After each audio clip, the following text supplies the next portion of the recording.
One of the top cruise destinations is the Inside Passage of Alaska. You can't really avoid the overpriced excursion costs because local tour operators do such volume with the cruise industry, they can't undercut them. So the best way to save money is just pick a couple of the excursions that you really want to do and book them right away because they sell out.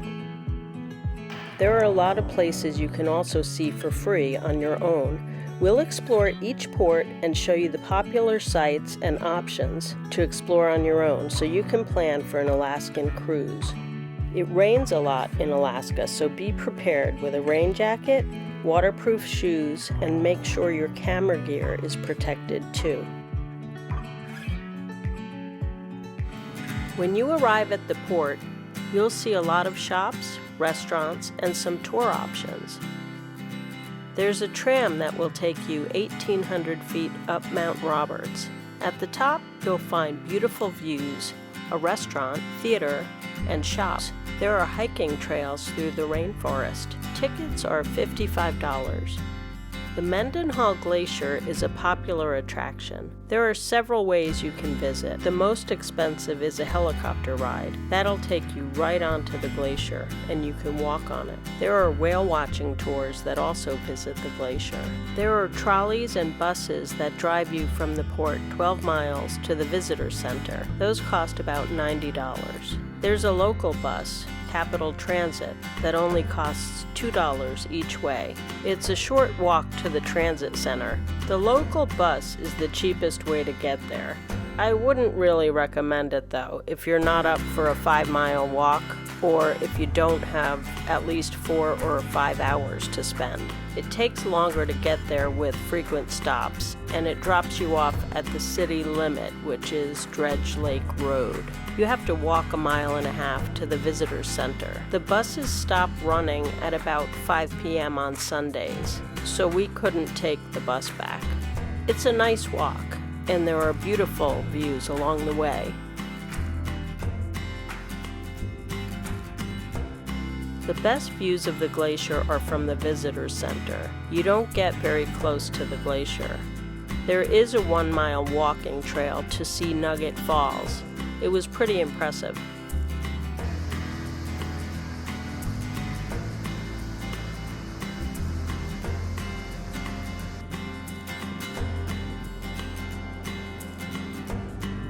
And on the way back, we even got to see a porcupine in a tree along the way.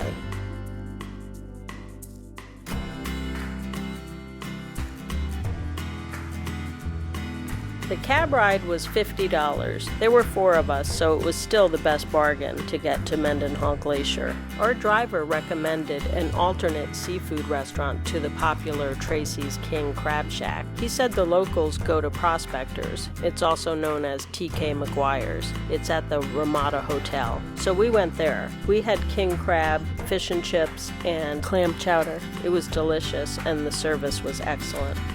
The most popular restaurant is Tracy's King Crab Shack.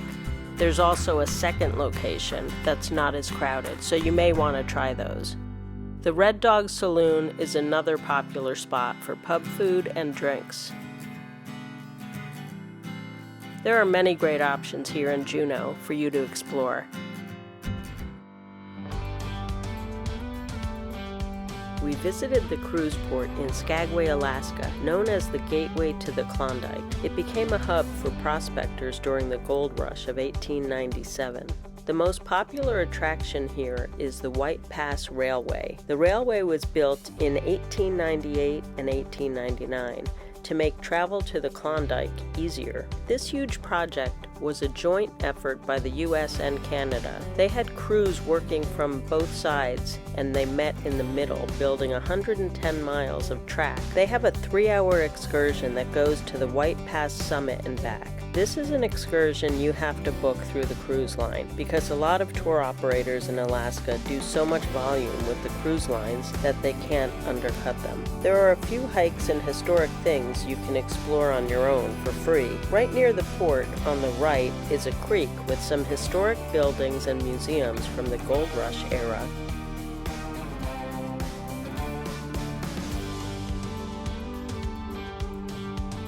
There are plenty of bars and restaurants in town. We went to Skagway Brewing Company and tried the local beers and some food.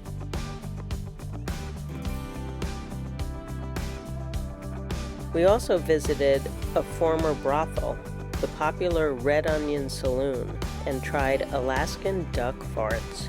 It's a layered cocktail made with Kahlua, Bailey's, and Crown Royal. It's pretty tasty. The Arctic Brotherhood Hall was built in 1899 as a fraternal club by gold prospectors. The facade is made from over 8,000 pieces of driftwood. Now the building is used as a visitor center. At the edge of town, you can explore the Gold Rush Cemetery and Reed Falls. They have tours that take you there, or you can just walk it on your own.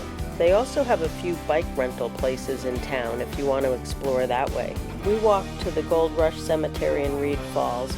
It's about 4 miles round trip. You walk up State Street and around the bend on 23rd and take the road on the right past the train yard.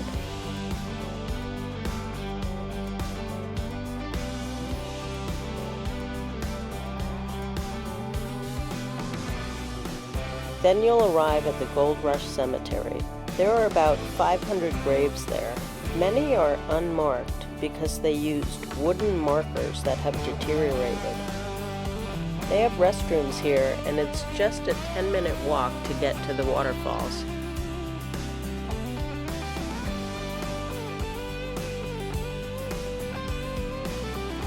It's a nice woodsy pathway. It's not very difficult to get to Reed Falls.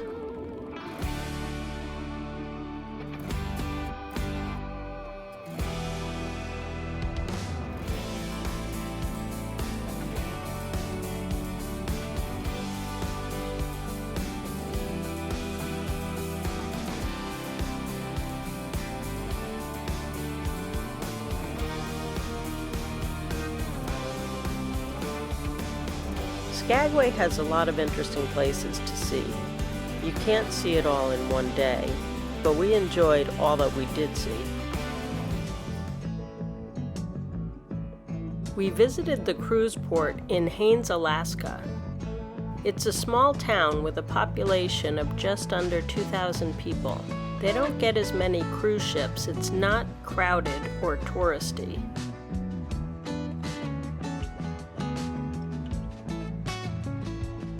They have a free shuttle that takes you to the main part of town and the farmers market.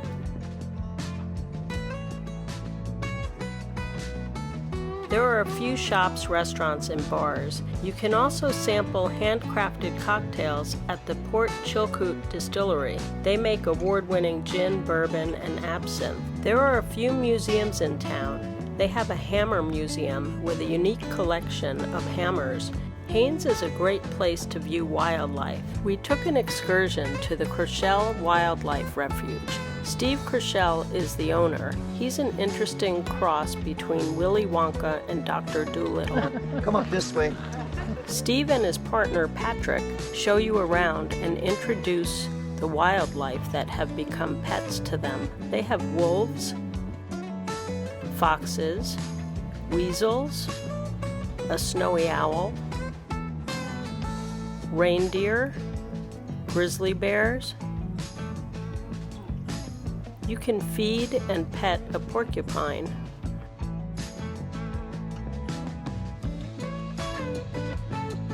We even got to kiss a moose. It's a unique experience, unlike a zoo, very quirky and fun. Right near the cruise dock, you can visit the Live Raptor Center at the American Bald Eagle Foundation. They have rescued eagles and owls there. You can take excursions or Viator tours and kayak, raft, and view wildlife on the Chilkat River. There's an eagle preserve on the Chilkat River. In late fall, about 4,000 bald eagles gather to feed on salmon there.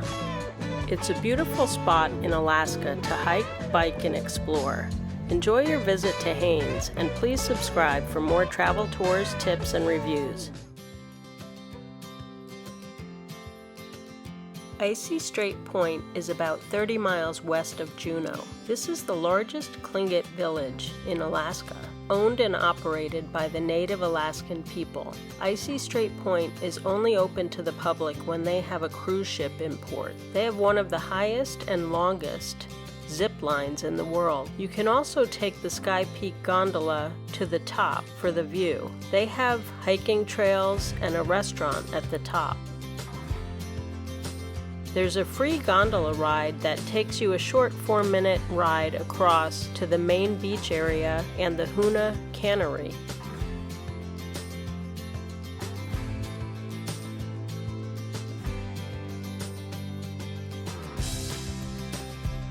From the gondola, you can see the adventure park and obstacle course. They have a smaller park for the younger kids.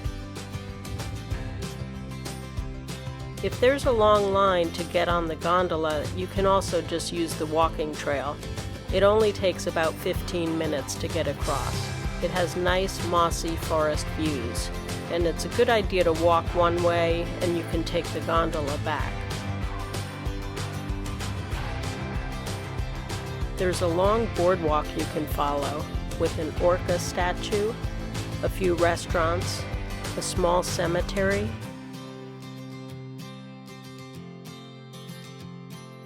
There's a large beach area. You can see starfish and sometimes whales and other wildlife out here. The Hoonah Cannery was built in 1912. Now it's a museum with gift shops and restaurants.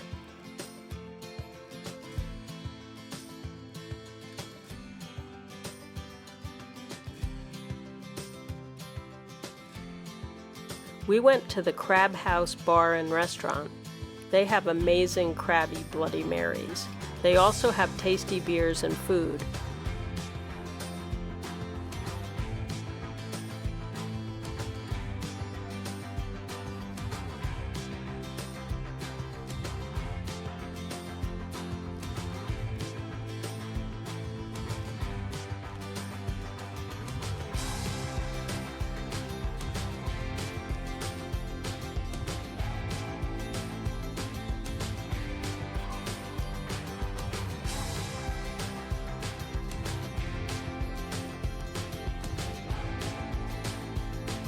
They have a popular donut shop and a place to rent kayaks.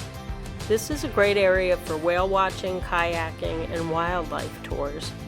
We really enjoyed our time at Icy Strait Point. Sitka is the first and oldest city in Alaska. It's been home to the native Tlingit tribe for 10,000 years. The city was captured and settled by Russians in the 1800s as a trading port and sold to America in 1867. They have a free shuttle that takes you 5 miles from the cruise port to downtown. Make sure you allow extra time coming back because there are long lines to catch the bus back to the ship.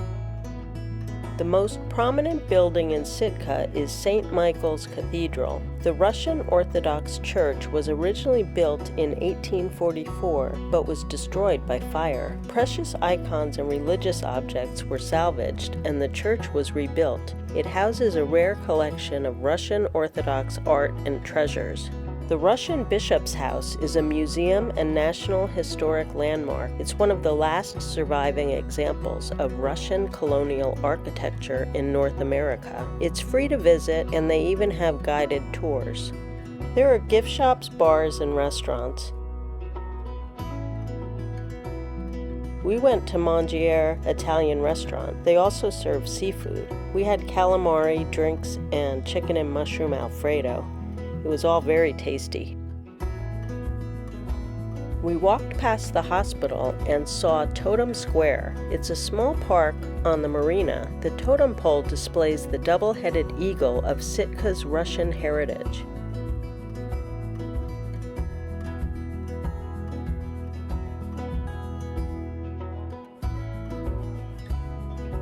You can climb the stairs to see the Baranof Castle site. It's called Castle Hill. The castle was destroyed by fire. This historical site is where the Alaska Purchase took place. October 18, 1867, the United States purchased Alaska from Russia for $7.2 million. That's 2 cents an acre. There are some great options to see wildlife here. The Alaska Raptor Center rescues and rehabilitates birds of prey and releases them back to the wild. They have a bear sanctuary called Fortress of the Bear. They rescue orphaned cubs. They have black and brown bears in natural settings. You can view them from above on walkways and a covered platform. We booked a whale watching excursion. It was right at our cruise port. They outfit you with rain gear so you stay dry, and we went out on a Zodiac raft with a captain and a local wildlife expert. We saw whales, eagles, sea lions, and otters.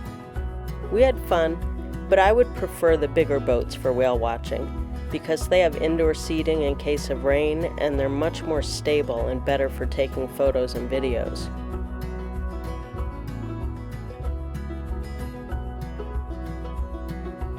Ketchikan is at the southern tip of the Inside Passage. It's 31 miles long, but only 10 blocks wide. Many businesses and homes are built on stilts over the water. It's only accessible by sea and air. Most cruise ships dock right in downtown Ketchikan, but if you're traveling with NCL, you'll dock at Ward Cove. It's 8 miles north of downtown. They provide a free shuttle service, but the commute back and forth cuts into your time in port, so allow extra time to get back. To get to the shuttle, you walk through the mill at Ward Cove. It has a great selection of clothing, souvenirs, and food.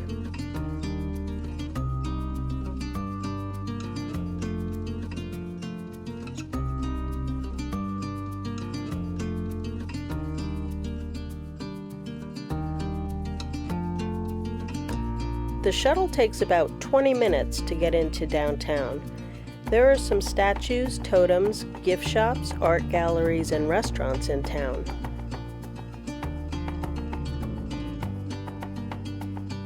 Historic Creek Street is a beautiful boardwalk path built over Ketchikan Creek. It was a red light district until 1954. Dolly's house was a brothel and now a museum, with a bar that has a trap door to the creek for quick disposal of bootleg whiskey during the Prohibition era. You can walk along the boardwalk and up the stairs to reach the fish ladder. In mid-July through August, the salmon swim upstream, and you may be able to see bears here. One of the most popular attractions is the Lumberjack Show. It's an hour-long show with 12 competitions showing some amazing logging skills. The seating area is covered. This show is held rain or shine. We visited the totem parks on a Viator tour. Ketchikan has the largest collection of 19th century totem poles from the Tlingit tribe. These hand-carved poles depict the history, culture, and spirituality of Alaskan natives. We visited the Saxman Totem Park. It has a carving center where you can see locals continue the traditional art. We walked through the rainforest visiting Totem Bight Historical Park. It's a beautiful natural area to explore.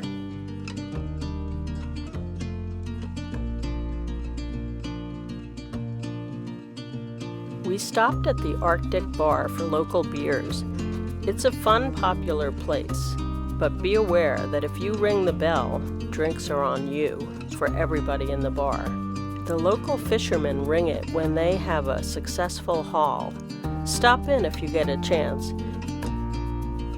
Enjoy your trip to Ketchikan. Please subscribe for travel tours, tips, and reviews. Cheers!